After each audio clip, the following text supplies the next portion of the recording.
Saat pesta perayaan ulang tahun putraku, ibu mertua dan adik ipar datang memberikan hadiah mobil mainan. Setelah acara selesai, putraku berteriak menangis, melihat sesuatu di dalam mobil mainannya.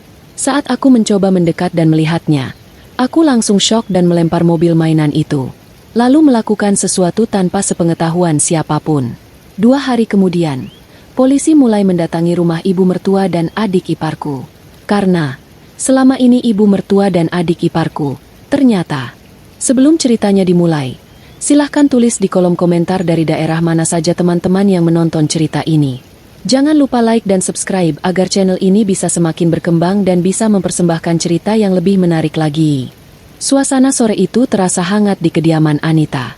Balon-balon berwarna cerah menghiasi ruang tengah yang tidak terlalu luas namun tertata sangat rapi dan bersih.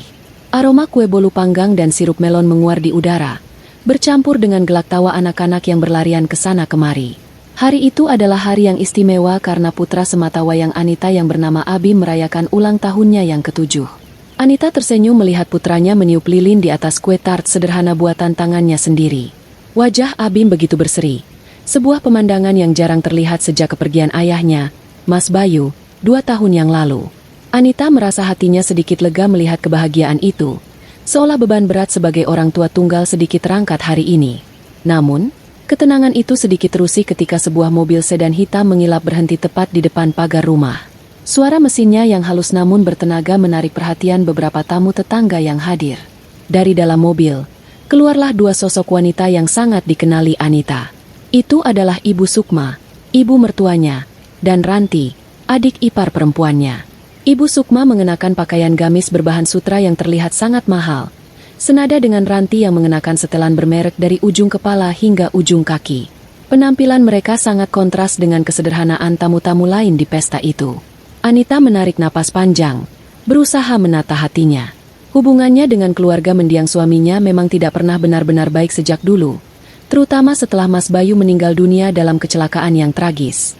Anita berjalan menyambut mereka di depan pintu dengan senyum sopan yang dipaksakan.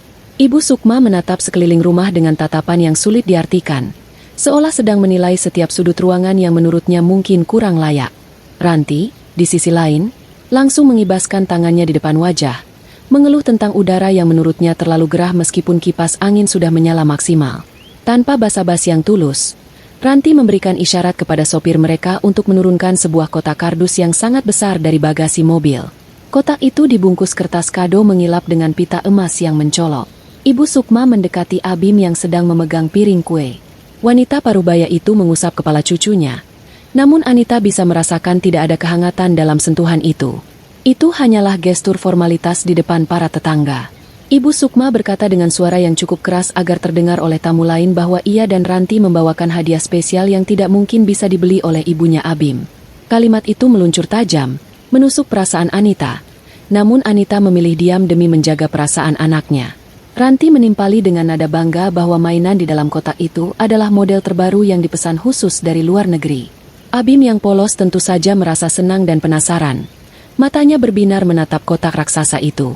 Pesta berlanjut dengan suasana yang sedikit canggung bagi Anita. Ia bisa mendengar Ranti berbisik-bisik kepada Ibu Sukma sambil menunjuk ke arah perabotan rumah Anita. Mereka sepertinya sedang membicarakan betapa rendahnya standar hidup Anita setelah tidak lagi disokong oleh uang keluarga besar mereka. Anita berusaha menulikan telinganya. Ia sibuk melayani tamu, memotong kue, dan memastikan semua orang mendapatkan minuman. Ia tidak ingin merusak hari bahagia Abim dengan pertengkaran. Menjelang maghrib, satu persatu tamu mulai berpamitan pulang. Ibu Sukma dan Ranti adalah yang terakhir beranjak. Sebelum masuk ke mobil, Ibu Sukma sempat berpesan kepada Anita dengan nada dingin agar Anita menjaga pemberian mereka baik-baik karena harganya sangat mahal. Setelah mobil sedan itu menghilang di tikungan jalan, Anita segera menutup pagar dan mengunci pintu. Rumah kembali sunyi, hanya menyisakan sisa-sisa pesta. Abim yang sudah tidak sabar langsung meminta izin untuk membuka kado besar dari neneknya. Anita mengangguk sambil membereskan piring kotor di meja. Dengan semangat, Abim merobek kertas kado itu. Di dalamnya terdapat sebuah mobil mainan elektrik yang bisa dinaiki, lengkap dengan kendali jarak jauh. Mobil mainan itu berwarna hitam legam, mirip sekali dengan mobil asli. Bentuknya gagah dan terlihat sangat kokoh. Abim bersorak kegirangan. Ia segera mencoba membuka pintu mobil mainan itu dan memeriksa setiap detailnya. Anita tersenyum melihat tingkah anaknya dari kejauhan. Namun, senyum itu tidak bertahan lama. Tiba-tiba, Abim yang sedang membuka kap mesin bagian depan mobil mainan itu terdiam kaku. Detik berikutnya, ia mundur ketakutan hingga terjatuh ke lantai. Abim berteriak histeris sambil menunjuk ke arah mobil mainan itu. Teriakan Abim begitu memilukan, penuh dengan ketakutan yang amat sangat. Ia menangis kencang memanggil ibunya. Anita yang sedang di dapur langsung menjatuhkan lap tangannya dan berlari panik menuju ruang tengah. Ia memeluk Abim yang gemetar hebat. Anita bertanya apa yang terjadi. Namun Abim hanya bisa menangis sambil menunjuk ke dalam kap mobil mainan yang terbuka itu. Jantung Anita berdegup kencang. Ia memberanikan diri mendekat ke arah mainan itu untuk melihat apa yang membuat putranya begitu ketakutan. Saat Anita melongo ke dalam kap mesin mainan, matanya terbelalak lebar. Napasnya tercekat di tenggorokan. Di sana, tergeletak di atas komponen mesin mainan, terdapat sebuah benda yang sangat mengerikan. Itu adalah sebuah potongan jari manusia yang sudah mengering dan menghitam. Yang membuat Anita semakin syok hingga lututnya lemas adalah cincin yang melingkar di jari tersebut. Itu adalah cincin perak dengan ukiran nama Anita di bagian dalamnya. Cincin kawin milik Mas Bayu yang dinyatakan hilang bersama jasadnya 2 tahun lalu. Dunia seakan runtuh menimpa Anita saat itu juga. Pemandangan itu begitu menjijikan dan meneror batinnya. Bagaimana mungkin potongan tubuh suaminya yang sudah meninggal bisa ada di dalam mainan anaknya? Rasa mual dan ngeri bercampur menjadi satu. Namun, di tengah kepanikan itu, mata tajam Anita menangkap sesuatu yang lain. Di sudut bagian dalam kap mesin itu, tersembunyi di balik kabel-kabel mainan, ada lampu kecil berwarna merah yang berkedip sangat lemah. Anita yang cerdas segera menyadari sesuatu. Itu bukan sekadar mainan. Itu adalah alat teror. Tanpa berpikir 2 kali, Anita langsung menyambar mobil mainan yang berat itu dengan tenaga yang entah datang dari mana. Ia mengangkatnya dan membantingnya keras-keras ke lantai ubin. Suara benturan plastik keras dan komponen elektronik pecah menggema di seluruh ruangan. Mobil mainan itu hancur, rodanya terlepas, dan kap mesinnya patah. Anita tidak peduli. Ia terus membantingnya lagi dan lagi sambil berteriak marah. Air matanya mengalir deras. Namun di balik teriakan itu, otak Anita mulai bekerja sangat cepat. Ia sadar bahwa ini bukan sekadar hadiah ulang tahun. Ini adalah pesan ancaman, dan mungkin, ini adalah awal dari perang terbuka yang ditabuh oleh mertua dan adik iparnya. Anita memeluk Abim yang masih menangis. Matanya menatap nanar pada puing-puing mainan dan potongan jari yang kini tergeletak di lantai. Bersumpah dalam hati bahwa siapapun yang melakukan ini akan membayar mahal. Suara pecahan plastik dan teriakan Anita masih menggema di ruang tengah. Anita sengaja mengeraskan suaranya, meraung memanggil nama Mas Bayu, seolah-olah ia sedang mengalami gangguan jiwa mendadak akibat syok berat. Ia berteriak histeris, mengutuk siapapun yang mengirimkan benda terkutuk itu, berpura-pura tidak tahu bahwa pelakunya adalah mertuanya sendiri. Anita tahu betul bahwa lampu merah kecil yang ia lihat tadi adalah indikator dari alat penyadap suara, atau bahkan kamera mikro yang terpasang di dalam mainan itu. Ia harus memainkan perannya dengan sempurna. Jika Ibu Sukma dan Ranti menginginkan pertunjukan kehancuran mentalnya, maka Anita akan memberikan pertunjukan itu. Di seberang kota, di sebuah ruang tamu mewah berpendingin udara, Ibu Sukma dan Ranti duduk di sofa kulit yang empuk. Di hadapan mereka, sebuah laptop menyala menampilkan grafik gelombang suara yang naik turun dengan tajam. Mereka mendengarkan siaran langsung dari rumah Anita melalui pelantang suara laptop. Ranti tertawa terbahak-bahak sambil memegang gelas jus jeruknya. Ia merasa sangat puas mendengar teriakan frustrasi dan tangisan Anita. Bagi Ranti, itu adalah musik yang paling indah. Ranti berkata kepada ibunya bahwa rencana mereka berhasil total. Anita pasti sudah gila sekarang melihat jari itu. Ibu Sukma tersenyum tipis, menyesap teh hangatnya dengan anggun. Wanita tua itu merasa menang. Menurutnya, ini adalah langkah awal yang brilian untuk membuat Anita tidak stabil secara mental, sehingga nantinya hak asuh Abim bisa jatuh ke tangan mereka, beserta seluruh aset warisan Bayu yang masih dikuasai Anita atas nama anak itu. Kembali ke rumah sederhana Anita, sandiwara itu mulai mereda. Setelah memastikan durasi teriakannya cukup meyakinkan, Anita perlahan mengecilkan suaranya menjadi isak tangis yang lirih. Ia mendekati Abim yang masih ketakutan di pojok ruangan. Dengan lembut, Anita berbisik di telinga putranya, meminta Abim untuk tenang dan percaya padanya. Ia membawa Abim masuk ke dalam kamar tidur, menutup pintu rapat-rapat, dan menyalakan musik instrumen dengan volume sedang untuk menyamarkan suara pembicaraan mereka dari kemungkinan alat sadap lain. Anita menenangkan Abim, mengatakan bahwa itu semua hanya mainan jahat orang iseng dan Abim tidak perlu takut karena ibu akan melindunginya. Setelah meminumkan segelas air hangat dan membacakan doa, Abim akhirnya tertidur karena kelelahan menangis. Setelah memastikan Abim terlelap, wajah Anita berubah drastis. Air mata yang tadi membasahi pipinya seolah mengering dalam sekejap. Ekspresi kesedihan dan histeria hilang tak berbekas, digantikan oleh tatapan dingin dan rahang yang mengeras. Anita keluar dari kamar tidur, melangkah kembali ke ruang tengah yang berantakan dengan langkah tegap dan tenang. Ia menatap bangkai mobil mainan yang hancur di lantai. Dengan gerakan yang efisien, Anita mulai memilah puing-puing itu. Ia menemukan kotak hitam kecil yang tersembunyi di balik dashboard mainan. Alat itu masih berkedip. Anita tahu ia tidak boleh mematikannya sekarang, karena jika sinyal mati mendadak, Ibu Sukma akan curiga. Anita mengambil kain tebal dan membungkus alat penyadap itu, lalu meletakkannya di dekat radio tua yang ia nyalakan dengan suara statis kresek-kresek pelan, menciptakan gangguan suara yang membuat pendengar di seberang sana hanya akan mendengar dengungan yang menyakitkan telinga jika volume dibesarkan. Setelah membutakan telinga musuhnya, Anita beralih ke objek utama. Ia mengenakan sarung tangan karet yang biasa ia gunakan untuk membersihkan kamar mandi. Dengan hati-hati dan tanpa rasa jijik sedikitpun, ia memungut potongan jari yang tergeletak di antara pecahan plastik. Ia mengamatinya di bawah cahaya lampu. Jari itu terlihat sangat mengerikan bagi orang awam. Namun Anita memperhatikan detail yang janggal. Tekstur kulitnya terlalu kaku, dan warna darah yang mengering terlihat sedikit tidak wajar. Anita melepaskan cincin perak dari jari itu. Ia mengamati ukiran di bagian dalamnya. Memang benar ada namanya di sana. Itu cincin asli Mas Bayu. Hatinya berdesir nyeri merindukan suaminya. Namun akal sehatnya tetap memimpin. Anita mengambil sebuah toples kaca kecil bekas selai yang sudah dicuci bersih. Ia memasukkan jari dan cincin itu ke dalamnya, lalu menutupnya rapat-rapat. Ia kemudian berjalan menuju kamarnya, menggeser lemari pakaian berat dengan tenaga yang terlatih. Di balik lemari itu, terdapat sebuah brankas kecil yang tertanam di dinding, tertutup oleh poster dinding yang tidak mencolok. Anita memutar kombinasi angka, membuka brankas, dan meletakkan toples bukti itu di dalamnya, bersanding dengan beberapa dokumen penting dan sebuah hard disk eksternal. Malam itu, Anita tidak tidur. Ia duduk di meja makan sambil menatap layar ponselnya.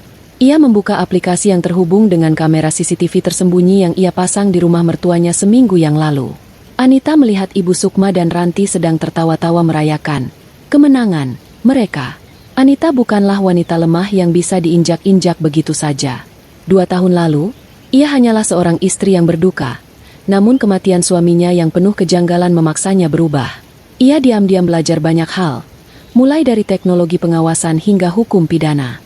Ia tahu bahwa kecelakaan kapal yang menewaskan suaminya bukanlah kecelakaan biasa. Ada peran orang dalam, dan instingnya selalu mengarah pada keserakahan ibu mertua dan adik iparnya yang gila harta. Anita mengambil ponsel khusus yang ia gunakan untuk melancarkan serangan baliknya. Ia mengetik sebuah pesan singkat ke nomor yang tidak dikenal, sebuah kontak yang ia simpan dengan nama samaran. Pesan itu berbunyi singkat namun padat. Umpan sudah dimakan. Mereka mulai bergerak agresif. Amankan semua bukti digital yang masuk malam ini. Anita meletakkan ponsel itu di meja.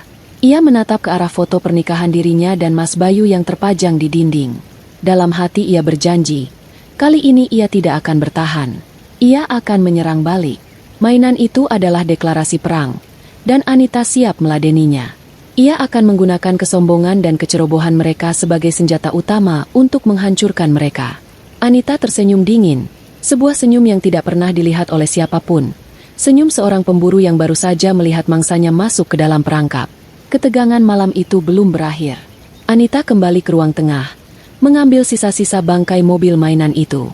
Ia menemukan satu komponen lagi yang sangat penting, sebuah modul GPS pelacak. Ibu Sukma dan Ranti pasti ingin memantau pergerakannya, ingin tahu kemana ia akan pergi setelah teror ini.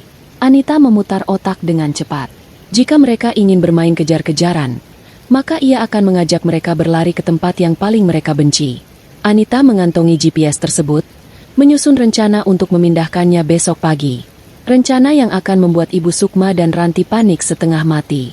Anita mematikan lampu ruang tengah, membiarkan kegelapan menyelimuti rumah. Namun api dendam di dalam hatinya justru menyala semakin terang. Keesokan paginya, matahari bersinar cerah seolah tidak terjadi apa-apa semalam. Namun bagi Anita, hari ini adalah awal dari serangan baliknya. Ia bangun lebih awal, menyiapkan sarapan untuk Abim, dan memastikan putranya berangkat sekolah dengan aman dijemput oleh bus sekolah langganan yang ia percaya. Setelah rumah sepi, Anita mulai beraksi. Ia mengambil modul GPS pelacak kecil berwarna hitam yang ia temukan di dalam mobil mainan semalam. Alat itu masih aktif berkedip-kedip, mengirimkan sinyal lokasi secara real-time kepada siapapun yang memegangnya. Anita tersenyum miring. Ia tahu persis Ibu Sukma dan Ranti sedang memantau pergerakan titik merah itu di layar ponsel mereka. Anita membungkus GPS itu dengan plastik kedap air, lalu memasukkannya ke dalam kantong kresek hitam berisi sampah dapur. Ia berjalan keluar rumah dengan santai, menyapa tetangga yang sedang menyapu halaman, bersikap seolah-olah ia adalah ibu rumah tangga biasa yang sedang membuang sampah. Tak lama kemudian, sebuah truk sampah berwarna oranye besar melintas di depan rumahnya. Petugas kebersihan dengan sigap mengambil kantong sampah dari depan pagar rumah Anita dan melemparkannya ke dalam bak truk yang penuh sesak. Anita memperhatikan truk itu melaju perlahan menjauh, membawa serta diri palsu Anita. Di dalam rumah, ia segera membuka laptopnya, mengakses aplikasi pelacak yang sama dengan yang digunakan mertuanya. Namun kali ini ia meretas aksesnya untuk melihat apa yang dilihat musuhnya. Titik merah itu mulai bergerak menyusuri jalan raya utama. Di kediaman mewah Ibu Sukma, kepanikan mulai terjadi. Ranti yang sedang menikmati kopi pagi langsung tersedak saat melihat notifikasi di ponselnya. Titik GPS itu bergerak cepat meninggalkan area perumahan menuju ke arah pinggiran kota yang kumuh. Ranti berteriak memanggil ibunya. Ibu Sukma tergopoh-gopoh datang, melihat layar ponsel dengan mata membelalak. Wajahnya pucat pasi. Rute yang dilalui truk sampah itu, yang mereka kira adalah mobil Anita, mengarah lurus ke sebuah kawasan pergudangan tua dan tempat pembuangan akhir sampah yang sudah lama ditutup namun masih sering digunakan secara ilegal. Tempat itu adalah lokasi di mana Ibu Sukma dan Ranti dulu pernah membuang beberapa barang bukti kejahatan masa lalu mereka, termasuk plat nomor mobil yang pernah mereka gunakan untuk sabotase. Dia tahu. Dia pasti tahu. Ranti histeris, menuduh Anita sedang menuju ke sana untuk menggali bukti lama. Ibu Sukma berusaha tenang namun tangannya gemetar. Jika Anita menemukan sesuatu di sana, tamatlah riwayat mereka. Tanpa berpikir panjang, Ibu Sukma menyuruh Ranti bersiap-siap. Mereka harus mengejar Anita sebelum ia sampai di lokasi dan menemukan sesuatu yang memberatkan. Mereka bergegas masuk ke dalam mobil, memacu kendaraan dengan kecepatan tinggi membelah kemacetan kota, mengikuti titik merah yang terus bergerak menjauh. Mereka tidak sadar bahwa yang mereka kejar hanyalah tumpukan sampah busuk di dalam truk. Sementara itu, Anita duduk santai di sofa ruang tamunya, menikmati secangkir teh melati yang hangat. Ia membuka tabletnya, menampilkan rekaman CCTV dari ruang tamu rumah Ibu Sukma. Ia melihat dengan jelas kepanikan yang terjadi beberapa menit lalu. Senyum puas terukir di bibirnya. Rencananya berhasil sempurna. Ia telah mengirim musuh-musuhnya pergi berburu angin, sementara ia sendiri aman di rumah menyusun langkah selanjutnya. Anita merasa seperti hantu yang tidak terlihat namun bisa menggerakkan benda-benda di sekitarnya. Ia mengendalikan rasa takut mereka dari jarak jauh. Anita kemudian beralih ke tugas berikutnya. Selagi rumah mertuanya kosong, ini adalah kesempatan emas. Ia mengakses sistem keamanan digital rumah Ibu Sukma yang memang sudah ia pelajari celahnya sejak lama. Ia tidak perlu masuk secara fisik. Cukup dengan koneksi internet yang kuat dan beberapa baris kode yang ia ketikkan dengan cepat. Anita berhasil masuk ke dalam jaringan Wi-Fi pribadi mereka. Ia mulai mengunduh data-data penting dari komputer Ranti yang kebetulan terhubung ke jaringan. File-file keuangan, riwayat percakapan, dan foto-foto pribadi mulai mengalir masuk ke dalam server cloud aman milik Anita. Ia mencari satu hal spesifik, bukti transaksi keuangan yang mencurigakan yang bisa mengaitkan mereka dengan kematian Mas Bayu. Tiba-tiba, sebuah folder tersembunyi menarik perhatiannya. Folder itu diberi nama samaran, Proyek B. Jantung Anita berdegup kencang. Ia membukanya dan menemukan serangkaian foto dokumen asuransi jiwa atas nama Mas Bayu dengan nilai fantastis, serta bukti transfer sejumlah uang besar kepada seseorang yang tidak dikenal beberapa hari sebelum kecelakaan kapal itu terjadi. Ini dia, bukti awal yang selama ini ia cari. Anita segera menyalin semua data itu dan menghapus jejak digitalnya. Ia merasa semakin yakin bahwa kecelakaan itu adalah pembunuhan berencana demi uang asuransi. Siang harinya, Ibu Sukma dan Ranti tiba di lokasi yang ditunjukkan GPS. Tempat itu bau busuk menyengat, penuh lalat, dan tumpukan sampah menggunung. Mereka turun dari mobil dengan sepatu mahal mereka yang langsung kotor terkena lumpur. Mereka mencari-cari sosok Anita di antara gunungan sampah, namun tidak ada siapa-siapa. Hanya ada beberapa pemulung yang menatap mereka aneh. Ranti terus memantau ponselnya. Titik GPS itu diam di satu tempat. Mereka mengikuti arahnya hingga sampai di sebuah gundukan besar. Betapa kagetnya mereka saat melihat seorang pemulung sedang membongkar kantong plastik hitam dan menemukan mobil mainan rusak beserta modul GPS itu. Ranti menjerit frustrasi. Ia sadar mereka telah ditipu mentah-mentah. "Sialan, dia mempermainkan kita," teriak Ranti sambil menendang kaleng bekas. Ibu Sukma terdiam kaku. Wajahnya merah pada menahan amarah dan malu. Mereka baru saja menghabiskan waktu berjam-jam, panik setengah mati, hanya untuk mengejar sampah. Namun, di balik kemarahannya, ketakutan Ibu Sukma semakin besar. Ini berarti Anita tahu mereka memantaunya. Dan yang lebih mengerikan, Anita tahu cara memanipulasi mereka. Ini bukan lagi menantu bodoh yang penurut.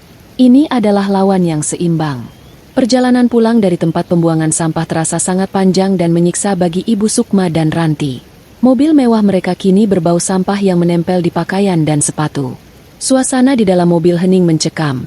Hanya terdengar deru mesin dan napas Ranti yang memburu karena emosi. Sesampainya di rumah, mereka langsung membersihkan diri dengan perasaan jijik yang masih tertinggal.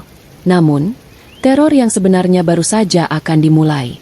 Anita tidak memberi mereka waktu untuk bernapas lega. Sore harinya, saat Ranti sedang bersantai di kamarnya mencoba melupakan kejadian memalukan tadi siang, ponselnya bergetar. Sebuah pesan masuk dari nomor tidak dikenal. Ranti membukanya dengan malas, mengira itu pesan spam atau promosi. Namun, matanya langsung terbelalak saat melihat isi pesan tersebut. Itu adalah sebuah foto.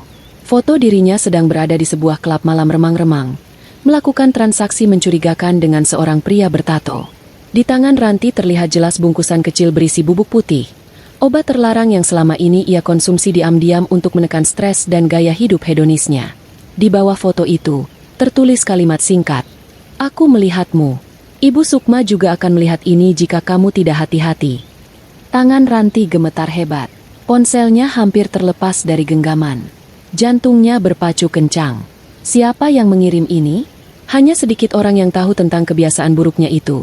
Dan foto itu diambil dari sudut yang sangat tersembunyi. Seolah-olah ada mata-mata yang mengikutinya malam itu. Ketakutan Ranti berubah menjadi paranoia. Ia langsung mencurigai satu orang, ibunya sendiri. Ranti bergegas turun ke ruang keluarga dengan wajah merah padam, membanting pintu kamar. Ia menemui Ibu Sukma yang sedang duduk termenung. Tanpa basa-basi, Ranti melempar tuduhan bahwa ibunya sengaja memotretnya diam-diam untuk dijadikan senjata jika sewaktu-waktu Ranti menuntut bagian warisan lebih banyak. Ibu Sukma yang tidak tahu apa-apa tentu saja bingung dan marah dituduh demikian. Pertengkaran hebat pun pecah di antara ibu dan anak itu. Suara teriakan mereka menggema di seluruh rumah, saling menyalahkan dan mengungkit kesalahan masa lalu. "Kamu pikir aku gila menjebak anak sendiri?" bentak Ibu Sukma. "Itu pasti ulah Anita. Dia yang meneror kita." "Mana mungkin Anita tahu tempat itu? Ibu yang selalu mengawasi aku. Ibu yang paling tahu rahasiaku." Balas Ranti tidak mau kalah. Air matanya mulai mengalir karena panik dan efek obat yang mulai memudar membuatnya labil. Di tempat lain, Anita tersenyum puas melihat kekacauan itu dari layar tabletnya. Ia memang yang mengirimkan foto itu. Foto itu ia dapatkan dari hasil peretasan data di laptop Ranti tadi siang, tersimpan di folder pribadi yang tersembunyi sangat dalam. Ranti sendiri yang bodoh menyimpan bukti aibnya. Mungkin untuk kenang-kenangan atau alasan narsistik. Dan sekarang senjata makan tuan itu bekerja dengan sempurna. Anita berhasil menanamkan benih ketidakpercayaan di antara mereka. Sebuah tim yang tidak solid akan mudah dihancurkan. Tidak berhenti di situ, Anita melancarkan serangan psikologis berikutnya. Ia menggunakan aplikasi pengubah suara untuk menelepon telepon rumah Ibu Sukma. Saat asisten rumah tangga mengangkat, suara robotik yang menyeramkan terdengar. "Katakan pada Nyonya, hutang nyawa dibayar nyawa. Tanggal 12 Mei tidak akan pernah terlupakan." Telepon itu langsung terputus. Asisten rumah tangga yang ketakutan menyampaikan pesan itu pada Ibu Sukma. Wajah Ibu Sukma langsung pucat pasi. Tanggal 12 Mei adalah tanggal kematian Mas Bayu. Pesan itu sangat spesifik dan menghantam tepat di ulu hati rasa bersalahnya. Jika ia memang masih punya rasa bersalah. Malam harinya, rumah besar Ibu Sukma terasa seperti penjara berhantu. Setiap suara angin, setiap derit pintu, membuat mereka berdua tersentak kaget. Ranti mengurung diri di kamar, takut keluar. Ibu Sukma duduk di ruang tamu dengan lampu menyala terang benderang. Tidak berani tidur. Mereka merasa diawasi oleh sosok tak kasat mata. Anita berhasil menciptakan ilusi bahwa arwah Mas Bayu atau seseorang yang tahu segalanya sedang mengintai mereka. Padahal, Anita hanya duduk di ruang kerjanya yang kecil, memantau semua reaksi mereka lewat kamera dan mikrofon yang ia sadap. Anita kemudian mengirimkan satu pesan lagi, kali ini ke ponsel Ibu Sukma. Pesan itu berisi rekaman suara pendek, hanya 5 detik. Suara Ranti yang sedang berbicara dengan temannya di telepon, membicarakan betapa ia membenci ibunya yang pelit dan ingin segera menguasai harta warisan sendirian. Rekaman itu asli, diambil dari data sadapan telepon Ranti beberapa bulan lalu. Ibu Sukma mendengarkan rekaman itu dengan tangan gemetar. Kemarahannya pada Ranti memuncak. Ia merasa dikhianati oleh darah dagingnya sendiri. Malam itu, perpecahan di kubu musuh semakin nyata.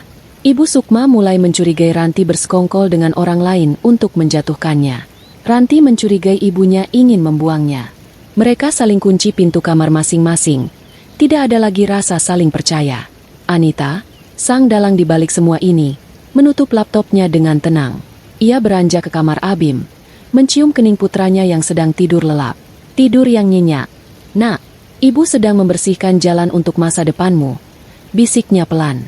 Babak kedua permainan ini baru saja dimulai, dan Anita memegang kendali penuh. Matahari pagi bersinar terik, namun sinarnya tidak mampu menghangatkan dinginnya perang dingin yang sedang terjadi di antara dua keluarga ini. Anita bangun dengan perasaan yang jauh lebih tenang dibandingkan hari-hari sebelumnya. Rencana yang ia susun rapi di dalam kepalanya mulai berjalan sesuai kehendak. Hari ini, ia akan melancarkan serangan psikologis langsung ke jantung pertahanan musuh. Anita memilih pakaian gamis berwarna abu-abu kusam yang sengaja ia kenakan untuk memberikan kesan bahwa dirinya sedang dalam kondisi tertekan dan tidak terurus. Ia bahkan tidak memoleskan riasan sedikit pun di wajahnya, membiarkan lingkaran hitam di bawah matanya terlihat jelas. Tujuannya satu, membuat Ibu Sukma dan Ranti percaya bahwa teror mental yang mereka lancarkan telah berhasil meruntuhkan kewarasan Anita. Sebelum berangkat, Anita menyiapkan sebuah map berwarna biru tua. Di dalamnya, tersimpan selembar dokumen yang baru saja ia cetak semalam. Dokumen itu terlihat sangat resmi, lengkap dengan materai dan tanda tangan basah. Namun, isinya adalah kebohongan besar yang dirancang khusus untuk memancing keserakahan mertua dan adik iparnya. Anita memasukkan map itu ke dalam tas tangannya, memastikan ujungnya sedikit menyembul keluar agar mudah terlihat jika tas itu terbuka.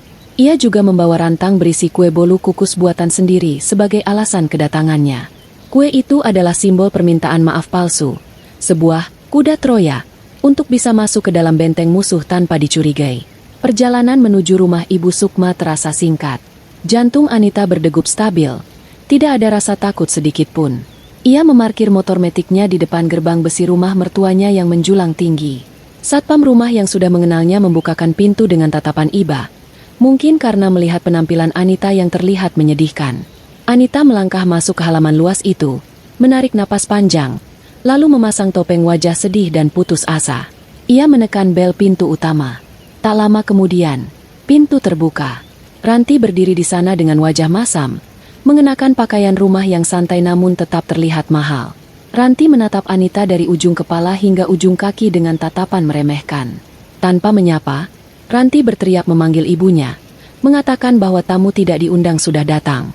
Ibu Sukma muncul dari ruang tengah dengan langkah anggun yang dibuat-buat. Wanita paruh baya itu tersenyum tipis, senyum kemenangan yang menyiratkan kepuasan melihat menantunya datang mengemis perdamaian. Anita langsung bersimpuh di kaki Ibu Sukma, berakting memohon maaf atas kejadian histeris di pesta ulang tahun Abim. Anita berkata dengan suara bergetar bahwa ia sedang banyak pikiran dan merasa sangat lelah dengan hidup ini, sehingga ia kehilangan kendali saat melihat mainan itu rusak. Ibu Sukma, yang merasa di atas angin, menyuruh Anita duduk di sofa ruang tamu. Ia menikmati momen ini. Ia merasa rencananya untuk membuat Anita tidak stabil secara emosional telah berhasil. Ibu Sukma mulai menasihati Anita dengan kata-kata manis yang berbisa, mengatakan bahwa Anita mungkin memang tidak sanggup membesarkan Abim sendirian dan sebaiknya menyerahkan hak asuh kepada neneknya yang lebih mampu secara finansial. Anita hanya mengangguk lemah, berpura-pura menuruti semua omong kosong itu. Di sisi lain, Ranti duduk di sofa seberang sambil memainkan ponselnya, sesekali melirik sinis ke arah Anita. Ranti masih kesal dengan teror foto dan pesan anonim yang ia terima kemarin. Namun melihat Anita yang hancur seperti ini membuatnya sedikit lupa akan ketakutannya sendiri. Di tengah pembicaraan yang menyudutkan itu, Anita meminta izin untuk ke kamar kecil.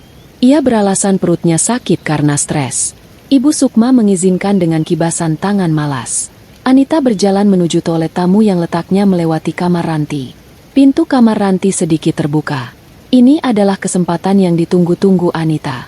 Ia tahu dari pengamatannya melalui CCTV tersembunyi bahwa Ranti sering menyimpan stok obat penenang ilegalnya di laci nakas samping tempat tidur karena ia sering mengonsumsinya sebelum tidur. Anita melirik kiri kanan. Sepi. Dengan gerakan secepat kilat, ia menyelinap masuk ke kamar Ranti. Kamar itu berantakan, khas Ranti yang manja dan malas. Pakaian berserakan di mana-mana. Anita langsung menuju nakas, membuka laci paling atas. Benar saja, ada botol kecil berisi bubuk putih di sana.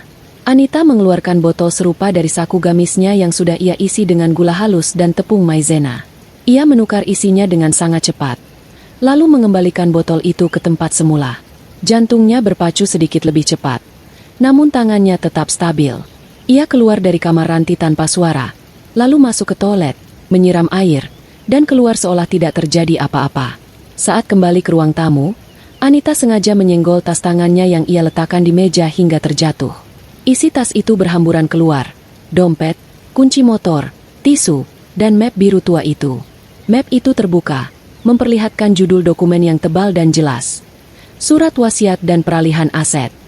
Mata Ranti yang tajam langsung menangkap tulisan itu. Insting keserakahannya menyala. Ranti dengan cepat membantu memungut barang-barang Anita. Namun tangannya sengaja menahan map itu lebih lama untuk membaca isinya sekilas. Mata Ranti membelalak lebar saat membaca paragraf pertama. Di sana tertulis dengan jelas bahwa jika Anita meninggal dunia atau mengalami ketidakmampuan mental permanen, seluruh aset peninggalan Mas Bayu, termasuk rumah, tabungan, dan dana santunan perusahaan, akan disumbangkan sepenuhnya kepada 3 lembaga amal dan panti sosial yang terdaftar. Tidak sepeser pun akan jatuh ke tangan wali pengasuh anak selain ibu kandung. Dokumen itu juga menyebutkan bahwa Abim akan diasuh oleh negara melalui lembaga resmi jika tidak ada wali yang ditunjuk dalam surat wasiat. Anita buru-buru merebut map itu dari tangan Ranti dengan wajah panik yang dibuat-buat, seolah ia ketahuan menyembunyikan rahasia besar.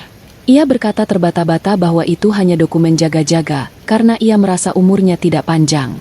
Anita segera memasukkan barang-barangnya ke dalam tas, lalu berpamitan pulang dengan alasan harus menjemput Abim. Ia meninggalkan rumah itu dengan langkah tergesa-gesa, meninggalkan bom waktu yang siap meledak di ruang tamu Ibu Sukma. Sepeninggal Anita, suasana di rumah Ibu Sukma berubah mencekam. Ranti langsung melempar bantal sofa dengan marah. Ia menceritakan apa yang baru saja ia baca kepada ibunya. Wajah Ibu Sukma berubah merah padam. Rencana mereka selama ini adalah menyingkirkan Anita, baik dengan membuatnya gila atau membunuhnya secara perlahan, agar warisan Mas Bayu jatuh ke tangan Abim, dan sebagai wali sah Abim, mereka bisa menguasai harta itu. Namun, dokumen wasiat itu mengubah segalanya. Jika Anita mati sekarang, harta itu akan lenyap disumbangkan ke panti sosial. Mereka tidak akan mendapatkan apa-apa selain cucu yang harus dibiayai. Ibu Sukma mondar-mandir di ruang tamu dengan gelisah. Ia memaki Anita sebagai wanita licik yang tidak tahu diuntung. Namun, di balik amarahnya, ada rasa takut. Mereka butuh uang itu. Gaya hidup mereka yang boros dan utang Ranti yang menumpuk membuat mereka sangat bergantung pada warisan Mas Bayu yang selama ini dikunci oleh Anita. Mereka sadar bahwa mereka tidak bisa membunuh Anita begitu saja sebelum wanita itu mengubah wasiatnya. Atau, mereka harus memikirkan cara lain yang lebih cerdik. Ranti, yang pikirannya pendek, mengusulkan untuk memaksa Anita menandatangani surat pembatalan wasiat. Namun Ibu Sukma menggeleng. Itu terlalu berisiko.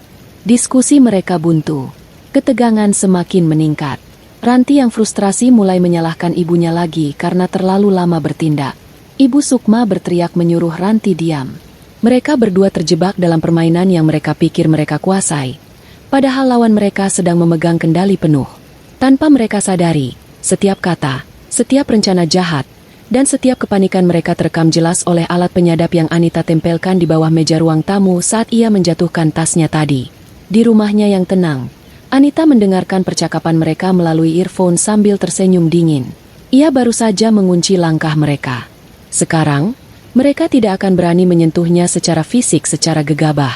Namun, Anita tahu keserakahan manusia tidak memiliki batas logika. Ia tahu mereka akan menjadi nekat.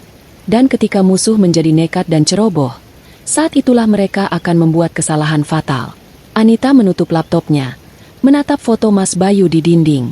Sebentar lagi, Mas, keadilan akan segera datang, bisiknya. Ia kemudian bersiap untuk tahap selanjutnya.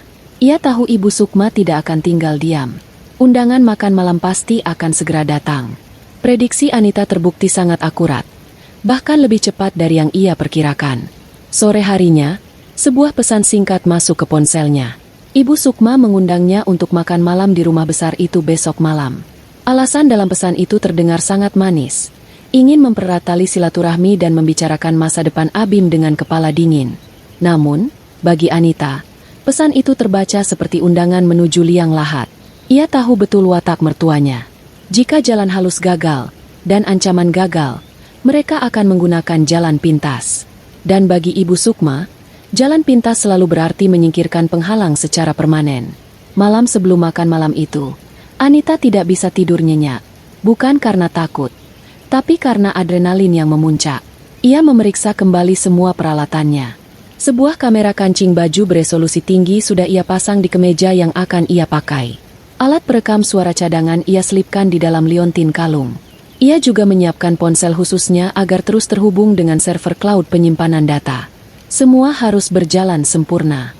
Satu kesalahan kecil bisa berakibat fatal bagi nyawanya. Namun, yang paling ia khawatirkan adalah Abim. Ia tidak bisa membawa Abim ke kandang singa, tapi ia juga tidak bisa meninggalkannya sendirian tanpa pengawasan. Anita memutuskan untuk meminta bantuan tetangga sebelahnya, Bu Dewi, seorang pensiunan guru yang sangat menyayangi Abim, untuk menemani anaknya malam itu. Anita berbohong bahwa ia ada urusan pekerjaan mendadak. Bu Dewi menyanggupi dengan senang hati. Sebelum berangkat, Anita memeluk Abim erat-erat. Ia berpesan agar Abim tidak keluar rumah dan tidak membukakan pintu untuk siapapun selain dirinya. Anita memasangkan headphone di telinga Abim dan memutarkan film kartun kesukaannya. Ia ingin memastikan anaknya tetap berada di dunianya yang polos, jauh dari kekejaman yang akan dihadapi ibunya malam ini. Tepat pukul 7 malam, Anita tiba di rumah Ibu Sukma. Rumah itu tampak terang benderang, seolah menyambut tamu agung. Namun, Anita bisa merasakan aura dingin yang menusuk tulang begitu ia melangkah masuk. Di ruang makan, meja sudah ditata dengan sangat rapi.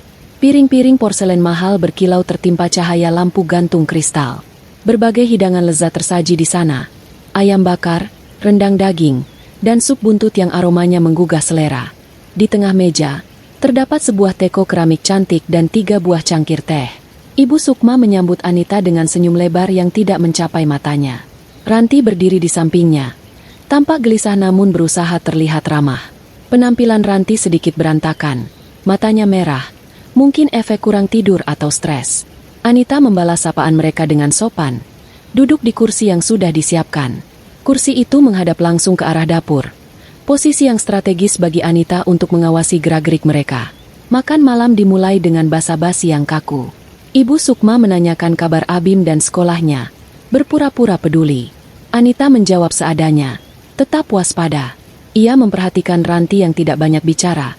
Tangannya terus gemetar saat memegang sendok. Sesekali Ranti melirik ke arah teko teh di tengah meja.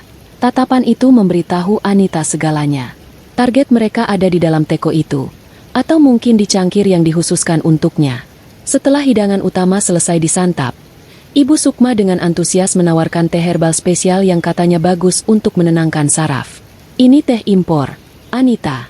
Kamu pasti suka.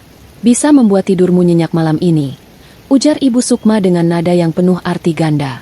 Anita tahu arti kata nyenyak. Dalam kamus Ibu Sukma bisa berarti tidur selamanya.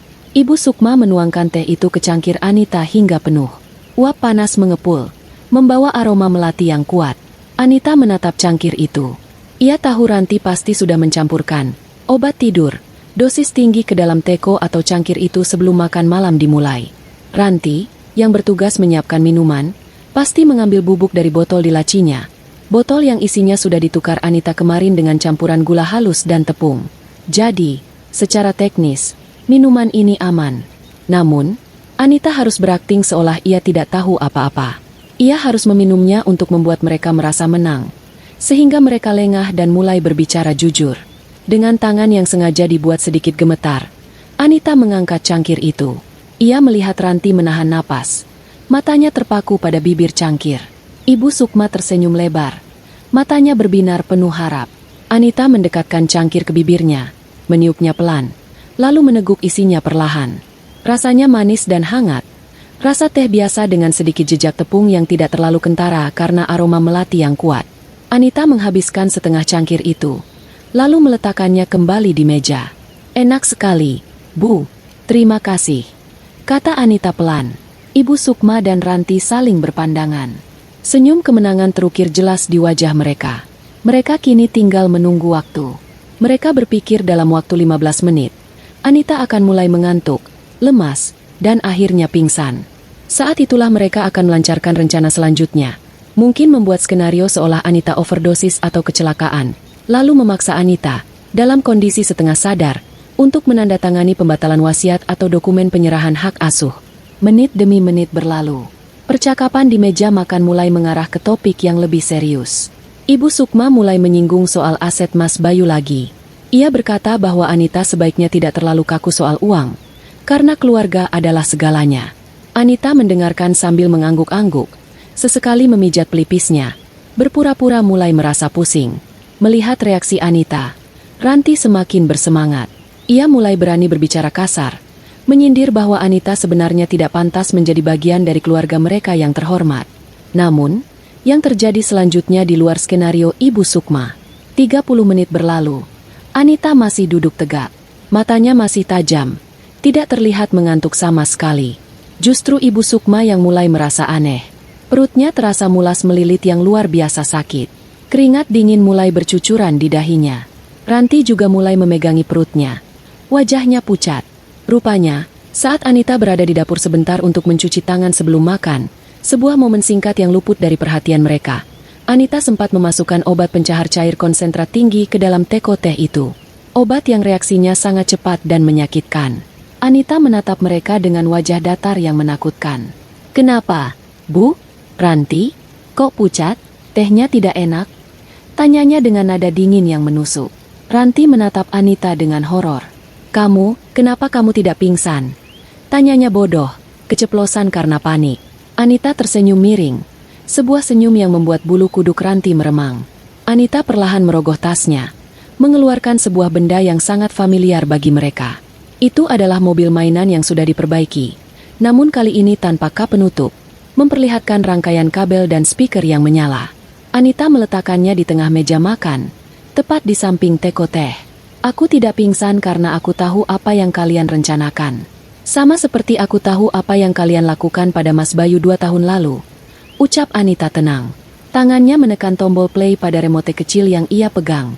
Dari speaker mobil mainan itu, keluarlah suara rekaman yang jernih. Suara Ibu Sukma dan Ranti yang sedang berdebat di ruang tamu rumah mereka sendiri beberapa bulan lalu. "Pokoknya mobil Bayu harus mogok di tengah laut. Kamu sudah bayar orang kapal itu kan? Pastikan dia tidak bisa berenang." Suara Ibu Sukma terdengar kejam dan jelas. "Sudah, Bu.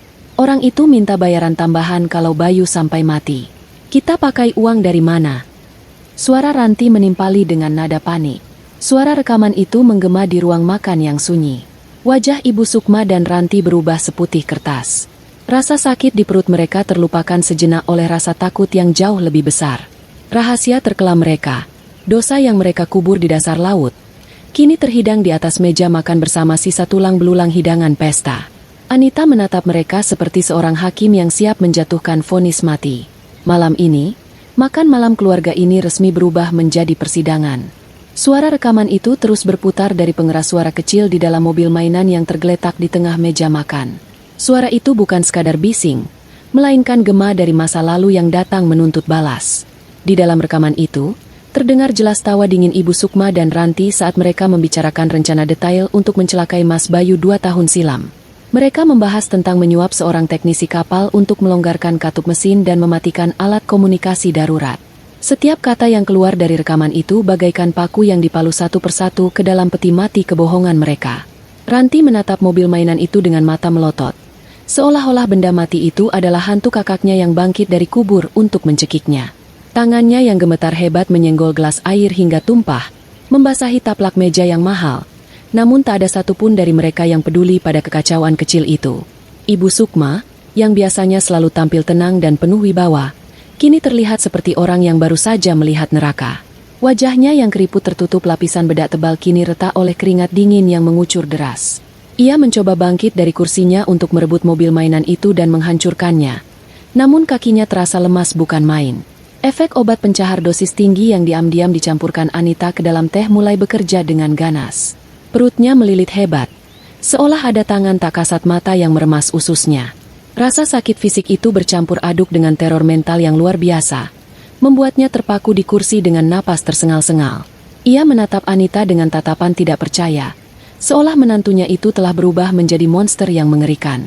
Anita duduk dengan punggung tegak, kedua tangannya terlipat rapi di atas meja, menatap kedua wanita di hadapannya dengan sorot mata yang dingin dan menusuk. Tidak ada lagi jejak wanita lemah yang menangis histeris kemarin sore. Tidak ada lagi menantu penurut yang bisa dibodohi. Yang ada kini hanyalah seorang istri yang menuntut keadilan dan seorang ibu yang melindungi masa depan anaknya. Anita membiarkan rekaman itu selesai sampai detik terakhir, menikmati setiap perubahan ekspresi di wajah mertua dan adik iparnya. Ia ingin mereka mendengar sendiri betapa kejamnya hati mereka. Betapa murahnya nyawa Mas Bayu di mata mereka demi segepok uang santunan dan harta warisan. Setelah rekaman berakhir dengan suara klik yang tajam, keheningan yang mencekam menyelimuti ruang makan itu. Hanya terdengar suara napas berat Ranti yang terdengar seperti orang tercekik. Ibu Sukma mencoba membuka mulutnya untuk menyangkal, untuk mengatakan bahwa itu semua palsu atau rekayasa digital. Namun suaranya tercekat di tenggorokan. Anita mendahuluinya dengan berkata pelan namun tegas bahwa percuma saja menyangkal. Anita menjelaskan bahwa rekaman itu asli dan sudah ia salin ke dalam 5 server berbeda di cloud yang tidak bisa mereka akses. Anita juga menambahkan bahwa saat ini, rekaman tersebut sedang dikirimkan secara otomatis ke alamat email pribadi pengacara keluarga dan kepala kepolisian setempat jika Anita tidak memasukkan kode pembatalan dalam waktu 1 jam ke depan. Ranti mulai menangis, bukan karena menyesal, tapi karena takut. Ia meremas rambutnya sendiri dengan frustrasi. Rasa sakit di perutnya semakin menjadi-jadi, membuatnya meringkuk di kursi sambil merintih. Ia menatap ibunya dengan tatapan memohon, berharap ibunya punya rencana cadangan, punya cara licik lain untuk keluar dari situasi ini. Namun, untuk pertama kalinya dalam hidup Ranti, ia melihat ibunya kalah telak. Ibu Sukma tampak kehilangan akal. Rencana rapinya hancur berantakan hanya karena sebuah mainan anak-anak dan kecerdasan menantu yang selama ini ia remehkan. Ibu Sukma mencoba mengalihkan isu dengan menuduh Anita menjebak mereka, mengatakan bahwa Anita yang memasang alat penyadap itu secara ilegal dan bukti itu tidak akan sah di pengadilan. Anita tertawa kecil, sebuah tawa yang kering tanpa humor. Ia menjawab dengan tenang bahwa mungkin saja penyadapan itu ilegal, tapi isi pembicaraan tentang pembunuhan berencana tetaplah fakta hukum yang tidak bisa diabaikan. Polisi tidak akan peduli dari mana sumber rekaman itu jika isinya mengarahkan mereka pada bangkai kapal dan saksi teknisi yang namanya disebut jelas dalam rekaman. Anita kemudian mengeluarkan ponselnya, menunjukkan sebuah foto teknisi kapal yang kini sudah tua dan sakit-sakitan, tinggal di sebuah desa terpencil. Anita berkata bahwa ia sudah menemukan orang itu bulan lalu. Orang itu siap bersaksi demi menebus dosa-dosanya sebelum mati. Kebohongan Ibu Sukma dan Ranti sudah terkepung dari segala penjuru. Ibu Sukma merasa dunianya berputar. Tekanan darahnya naik drastis. Ia mencengkeram dada kirinya, mencoba mencari simpati. Ia berakting seolah terkena serangan jantung, berharap Anita akan panik dan menghentikan semua ini. Namun Anita tidak bergeming. Ia tahu riwayat kesehatan mertuanya dengan sangat baik. Ia tahu itu hanya sandiwara murahan. Anita justru menuangkan lagi teh ke cangkir Ibu Sukma dengan gerakan lambat yang menyiksa. Ia mempersilakan mertuanya minum lagi jika merasa sakit, menyindir bahwa mungkin teh itu kurang manis. Sindiran itu membuat Ibu Sukma sadar bahwa Anita tahu tentang racun yang hendak mereka berikan, dan Anita telah membalikkan keadaan dengan cara yang sangat elegan namun mematikan. Di tengah kesakitan dan kepanikan itu, Ranti tiba-tiba berdiri. Ia tidak kuat lagi menahan rasa sakit di perutnya dan tekanan mental yang menghimpit. Ia berteriak pada Anita bahwa ia tidak tahu apa-apa, bahwa ia hanya disuruh ibunya. Ranti mencoba mencuci tangan, melempar semua kesalahan pada orang yang melahirkannya. Tindakan pengecut Ranti ini memicu kemarahan Ibu Sukma. Walaupun sedang kesakitan, naluri bertahan hidup Ibu Sukma muncul. Ia membentak Ranti untuk diam, mengingatkan Ranti bahwa Rantilah yang menikmati uang hasil kejahatan itu untuk membeli tas mewah, mobil, dan obat-obatan terlarang. Mereka mulai saling menyalahkan. Suara mereka meninggi memenuhi ruang makan yang mewah itu. Anita menyaksikan pertengkaran itu seperti menonton sebuah pertunjukan drama tragis. Inilah yang ia inginkan. Memecah belah mereka. Membuat mereka saling serang. Anita tahu bahwa ikatan persekongkolan jahat itu sangat rapuh jika dihadapkan pada ancaman penjara seumur hidup atau hukuman mati. Ia sengaja membiarkan mereka berteriak-teriak, membiarkan mereka membongkar aib masing-masing tanpa perlu Anita bertanya. Setiap kalimat yang keluar dari mulut mereka adalah pengakuan dosa yang terekam sempurna oleh kamera kancing baju yang dikenakan Anita. Malam itu, meja makan yang seharusnya menjadi tempat perjamuan damai berubah menjadi medan perang psikologis. Aroma makanan lezat kini terasa memualkan bagi Ibu Sukma dan Ranti. Mereka terjebak dalam perangkap yang mereka gali sendiri. Anita, sang arsitek kehancuran mereka, tetap duduk tenang, sesekali melirik jam tangannya. Ia tahu waktu mereka sudah habis. Di luar sana, tim kepolisian khusus yang sudah ia hubungi sedang bergerak mengepung rumah. Namun Anita ingin memastikan satu hal sebelum polisi masuk. Ia ingin mendengar pengakuan langsung. Sebuah pengakuan yang keluar karena rasa takut dan pengkhianatan, bukan karena paksaan interogasi. Anita menatap Ranti lekat-lekat, lalu berkata pelan. Polisi biasanya memberikan keringanan hukuman bagi saksi yang mau bekerja sama menunjuk dalang utamanya, Ranti. Kalimat itu bagaikan bensin yang disiramkan ke dalam api, membakar sisa-sisa kesetiaan Ranti pada ibunya. Kalimat Anita menggantung di udara, berat dan mematikan. Ranti terdiam. Matanya liar menatap Anita lalu beralih ke ibunya. Kata, keringanan hukuman, berdengung di telinganya seperti mantra penyelamat. Di dalam otak Ranti yang sedang panik dan kacau karena pengaruh obat serta rasa sakit fisik, hanya ada satu tujuan, menyelamatkan diri sendiri. Ia tidak mau membusuk di penjara. Ia masih muda. Ia masih ingin menikmati hidup. Ranti menatap Ibu Sukma dengan pandangan yang berubah total. Bukan lagi tatapan seorang anak pada ibunya, melainkan tatapan seekor hewan yang terpojok melihat mangsa yang bisa dikorbankan agar ia bisa lolos. Ibu Sukma merasakan perubahan atmosfer itu. Bulu kuduknya meremang. Ia melihat kilatan pengkhianatan di mata putri bungsunya. Dengan suara parau menahan sakit perut yang semakin melilit, Ibu Sukma mencoba mengancam Ranti. Ia berkata bahwa jika Ranti berani membuka mulut, ia akan memastikan Ranti tidak akan mendapatkan sepeser pun warisan dan akan membusuk di jalanan. Namun ancaman itu terdengar kosong sekarang. Ranti tahu, jika mereka tertangkap, tidak akan ada warisan, tidak akan ada harta. Semuanya akan disita. Yang tersisa hanyalah vonis hakim. Cukup, Bu. Ranti berteriak histeris. Air mata dan ingus bercampur di wajahnya yang berantakan. Aku nggak mau mati di penjara gara-gara ide gila ibu. Ibu yang merencanakan semuanya. Ibu yang bilang Mas Bayu harus mati biar kita bisa bayar utang judi ibu. Pengakuan itu meledak begitu saja. Anita menahan napas, memastikan alat perekamnya menangkap setiap suku kata.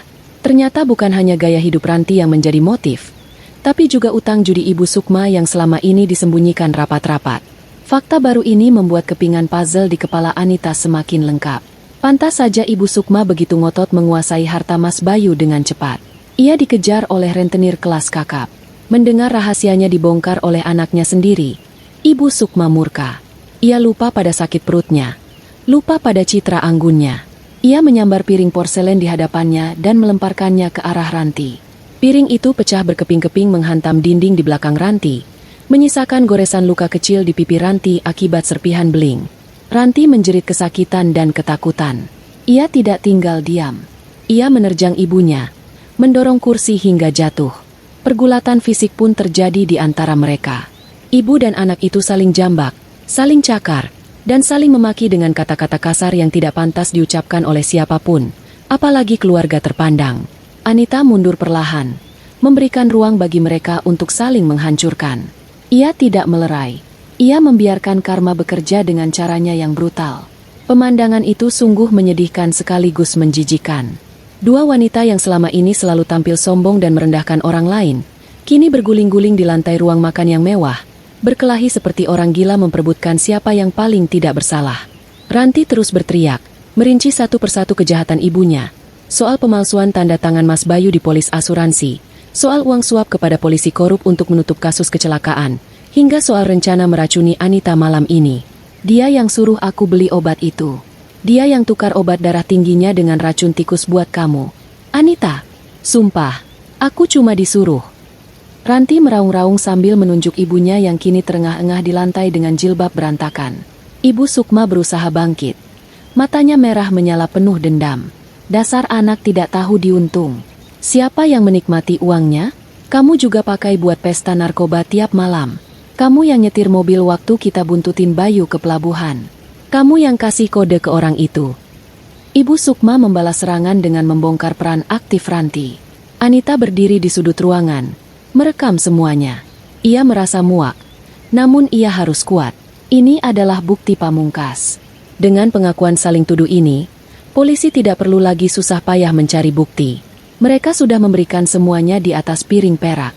Anita melihat ke arah pintu depan. Ia mendengar suara sirene sayup-sayup dari kejauhan yang semakin mendekat. Waktunya sudah tiba. Drama keluarga ini akan segera berakhir dengan tirai besi. Di tengah kekacauan itu, Ranti tiba-tiba merangkak ke arah kaki Anita. Ia memeluk kaki Anita dengan erat. Menangis memohon ampun. Mbak Anita, tolong aku. Aku saksinya Mbak. Kan? Mbak sudah rekamkan kalau ibu yang otak semuanya? Tolong bilang sama polisi aku cuma korban. Ranti mengemis. Harga dirinya sudah hancur lebur. Ia rela menjilat kaki orang yang selama ini ia hina demi secercah harapan bebas. Anita menatap Ranti dengan tatapan datar. Ia tidak merasa kasihan sedikit pun. Ia teringat bagaimana Ranti tertawa saat memberikan mainan berisi jari palsu itu pada Abim. Ia teringat bagaimana Ranti menghina kemiskinan orang tuanya dulu. Anita melepaskan kakinya dari pelukan Ranti dengan gerakan tegas. Kalian berdua bukan korban. Ranti, korban kalian ada di dalam tanah, dan satu lagi sedang menunggu di rumah menanyakan kapan ayahnya pulang, ucap Anita dingin. Ibu Sukma yang mendengar suara sirene polisi mulai panik luar biasa. Ia mencoba berlari menuju pintu belakang, berniat kabur lewat jalan tikus yang ia tahu. Namun, efek obat pencahar kembali menyerangnya dengan hebat. Kakinya tidak mau diajak kompromi. Ia terjatuh lagi di dekat dapur, mengerang kesakitan dan keputusasaan. Bau busuk mulai tercium, menandakan bahwa tubuhnya telah menyerah pada fungsi biologisnya, menambah kehinaan yang ia alami malam ini. Ia terkulai lemas di lantai marmer yang dingin, dikelilingi oleh pecahan piring dan sisa makanan yang berserakan. Tepat saat itu, pintu depan didobrak dengan keras. Suara dentuman kayu pecah mengagetkan seisi ruangan.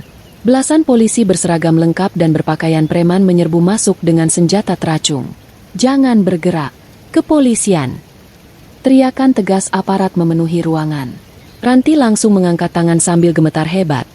Air kencing mengalir di kakinya karena ketakutan yang memuncak. Ibu Sukma hanya bisa pasrah dengan posisi tertelungkup. Tidak mampu lagi melawan. Anita mengangkat kedua tangannya perlahan dengan tenang, memberi kode bahwa ia adalah pelapor. Seorang perwira polisi senior menghampiri Anita, mengangguk hormat. Anita menyerahkan kartu memori kecil dari saku bajunya, serta menunjuk ke arah kamera kancing yang masih menyala. Semuanya ada di sini, Pak. Pengakuan lengkap pembunuhan berencana, penyuapan, dan percobaan pembunuhan terhadap saya malam ini, lapor Anita dengan suara stabil. Polisi segera memborgol Ranti dan Ibu Sukma. Ranti menangis meraung-raung memanggil nama ayahnya yang sudah meninggal. Sementara Ibu Sukma digotong keluar karena tidak mampu berjalan. Tetangga sekitar yang mendengar keributan mulai berkumpul di depan pagar, menyaksikan bagaimana nyonya besar yang angkuh dan putrinya yang sombong digelandang masuk ke dalam mobil polisi seperti kriminal kelas 3. Lampu rotari biru merah berputar-putar, menyinari wajah Anita yang berdiri di ambang pintu.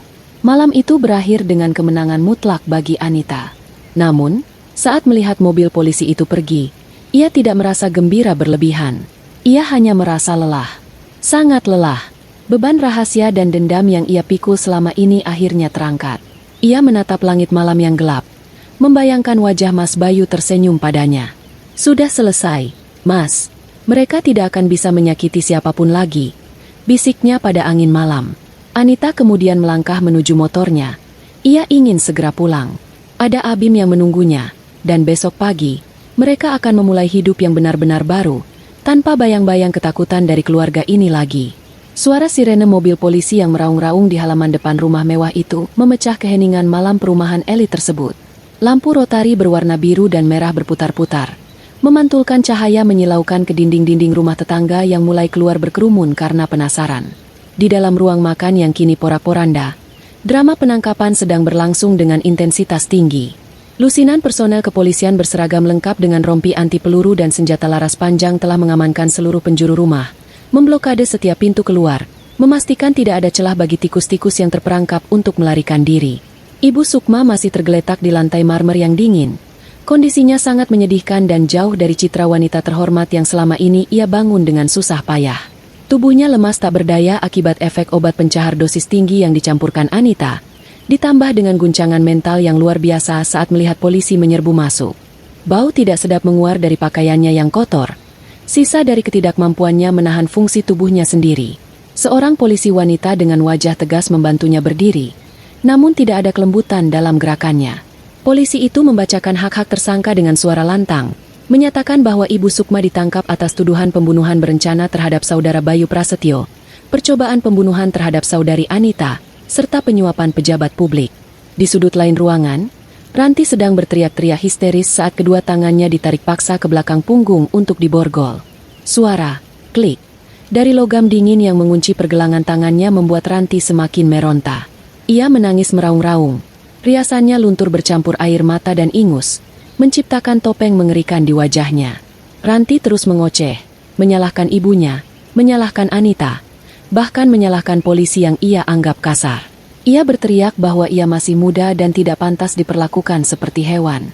Namun, teriakannya hanya dianggap sebagai nyanyian sumbang oleh para petugas yang sudah terbiasa menghadapi penjahat yang mendadak religius atau mendadak menjadi korban saat tertangkap. Anita berdiri diam di dekat ambang pintu dapur, menyaksikan pemandangan itu dengan tatapan yang sulit diartikan. Ada rasa lega yang menjalar di dadanya, namun juga rasa lelah yang amat sangat. Ia menyerahkan semua barang bukti yang ia bawa kepada kepala tim investigasi, seorang perwira polisi berpangkat komisaris yang merupakan kenalan lama mendiang ayahnya. Anita menyerahkan kartu memori berisi rekaman suara pengakuan mereka, botol kecil berisi sampel racun yang ia ambil dari kamar Ranti kemarin, yang ternyata adalah sisa obat terlarang asli yang belum sempat dibuang Ranti, serta rekaman video dari kamera kancing bajunya yang merekam detik-detik Ranti mengakui bahwa ibunya lah otak di balik semuanya. Kerja bagus, Bu Anita. Bukti ini sangat kuat. Pengakuan lisan yang terekam video, ditambah saksi teknisi kapal yang sudah kami amankan sore tadi di kampung halamannya, membuat mereka tidak akan bisa lolos dari hukuman maksimal, ujar komisaris itu sambil memasukkan barang bukti ke dalam kantong plastik transparan berlabel khusus. Sementara itu, tim forensik mulai menyisir rumah. Mereka menemukan brankas tersembunyi di kamar Ibu Sukma berkat petunjuk yang diberikan Anita, hasil dari pengamatannya selama berbulan-bulan melalui CCTV. Saat brankas itu dibuka paksa, polisi menemukan tumpukan uang tunai dalam jumlah besar yang diduga hasil pencucian uang, serta dokumen-dokumen palsu yang disiapkan untuk mengambil alih hak asuh Abim. Yang lebih mengejutkan, polisi menemukan sebuah buku catatan kecil milik Ibu Sukma yang berisi rincian utang judi online dan utang kepada rentenir gelap yang nilainya miliaran rupiah. Motif pembunuhan Mas Bayu semakin jelas, bukan hanya keserakahan semata, tetapi desakan utang yang menjerat leher Ibu Sukma hingga ia tega mengorbankan anak kandungnya sendiri demi uang asuransi dan santunan perusahaan. Saat Ibu Sukma dan Ranti digiring keluar menuju mobil tahanan, kerumunan tetangga yang menonton di luar pagar langsung riuh. Bisik-bisik dan hujatan terdengar jelas. Orang-orang yang dulu menghormati Ibu Sukma karena kekayaannya kini menatapnya dengan jijik. Ranti mencoba menutupi wajahnya dengan rambutnya yang berantakan. Malu setengah mati. Ibu Sukma berjalan tertatih-tatih, kepalanya tertunduk dalam. Namun, tepat sebelum masuk ke dalam mobil polisi, Ibu Sukma sempat menoleh ke arah Anita yang berdiri di teras rumah. Tatapan Ibu Sukma penuh dengan kebencian yang membara, seolah bersumpah akan membalas dendam dari balik jeruji besi. Anita tidak gentar. Ia membalas tatapan itu dengan senyuman tipis yang penuh kemenangan, lalu perlahan melambaikan tangannya, sebuah salam perpisahan untuk mertua yang telah menghancurkan hidupnya. Di dalam rumah yang kini telah diberi garis polisi kuning, Anita duduk sebentar untuk memberikan keterangan tambahan. Ia menjelaskan bagaimana ia menukar bubuk racun itu dengan gula dan tepung, sehingga ia tidak benar-benar keracunan.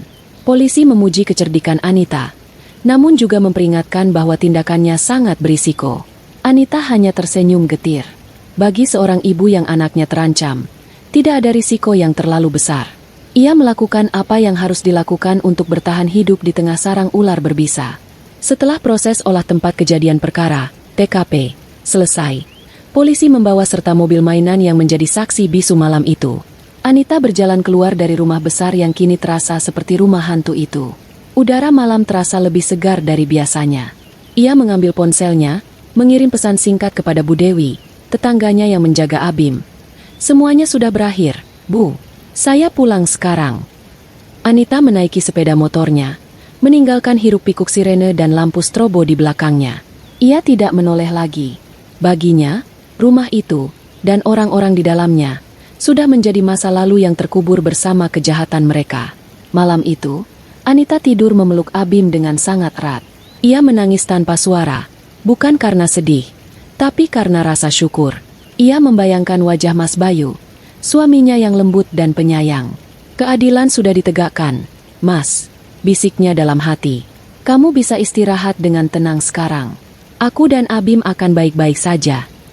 Di luar jendela, bintang-bintang bersinar terang, seolah merestui awal baru bagi ibu dan anak yang telah melewati badai yang begitu dahsyat.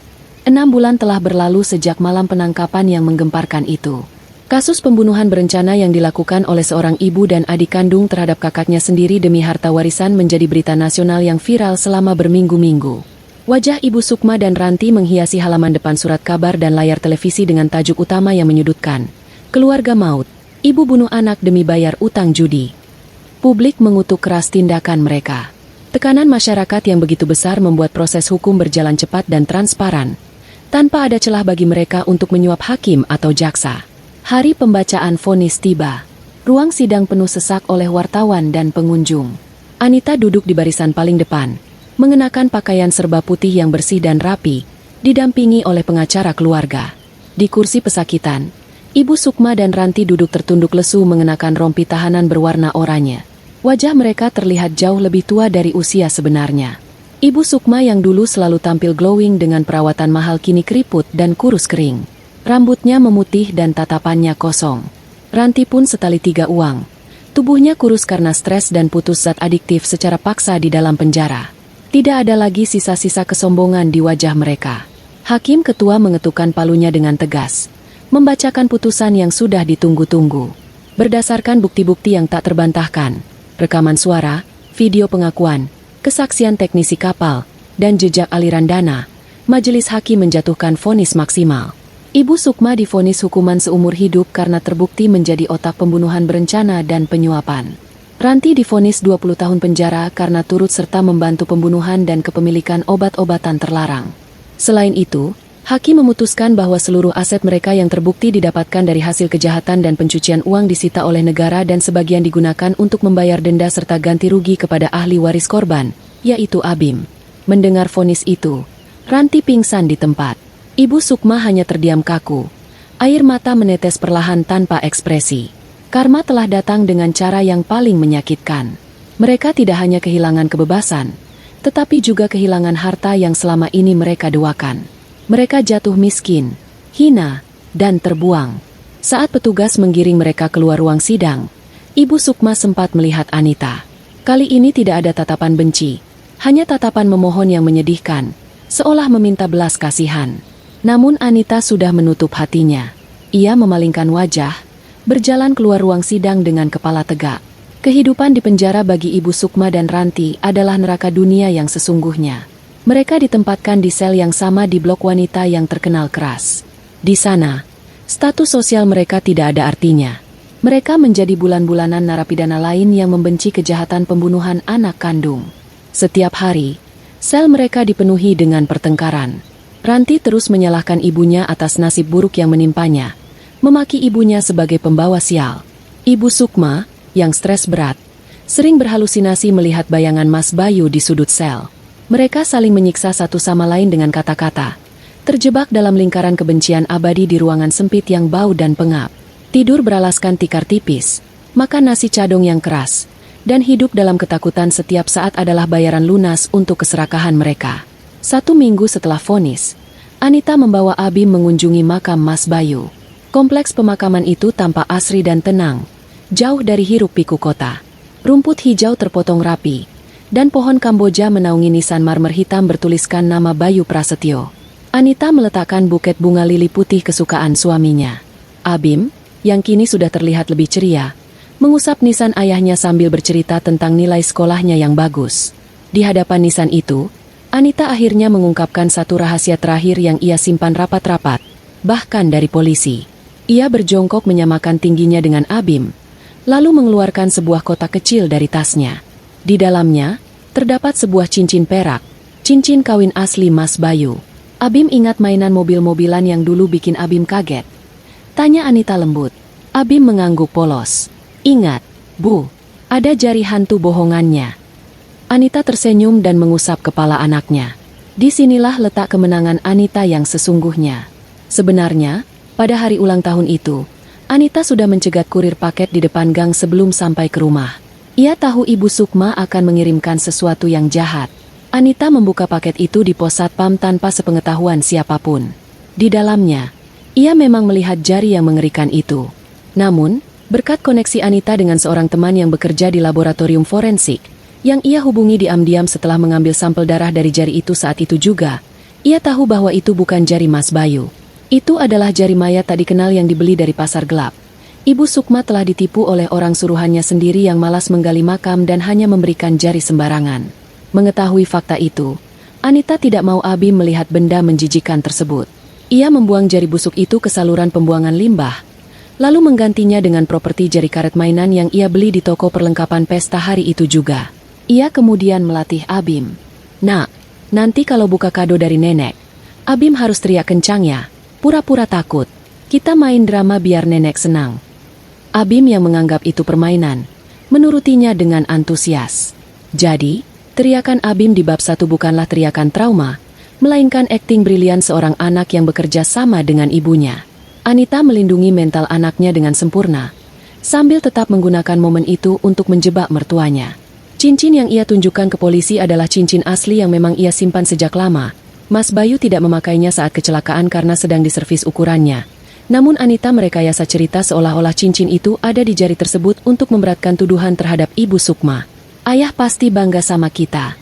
Bim, kita menang tanpa harus menjadi jahat seperti mereka. Ucap Anita sambil mengecup nisan itu. Ia merasa sangat lega. Tidak ada lagi rahasia. Tidak ada lagi beban. Setelah berdoa, mereka berjalan menuju area parkir. Sebuah mobil sedan hitam mengilap keluaran terbaru sudah menunggu di sana. Itu bukan mobil mewah hasil korupsi atau kejahatan, melainkan hasil kerja keras Anita yang kini sukses mengelola dana santunan Mas Bayu untuk membuka usaha catering dan butik muslimah yang berkembang pesat. Anita membukakan pintu untuk Abim. Kita mau kemana, Bu? Tanya Abim dengan mata berbinar. Kemana saja, sayang? Ke pantai, ke gunung, ke tempat yang indah. Dunia ini luas, dan sekarang kita bebas menjelajahinya. Jawab Anita sambil tersenyum lebar. Senyum paling tulus yang pernah ia miliki dalam 2 tahun terakhir. Anita menyalakan mesin mobil. Suaranya halus dan nyaman. Ia menginjak pedal gas, membawa mobil itu melaju meninggalkan area pemakaman. Di kaca spion, bayangan masa lalu semakin mengecil dan akhirnya menghilang di tikungan jalan. Di depan sana, jalanan terbentang lurus dan cerah, secerah masa depan Anita dan Abim yang kini hidup tenang, bahagia, dan penuh berkah, jauh dari bayang-bayang kelam keluarga yang telah hancur oleh keserakahan mereka sendiri.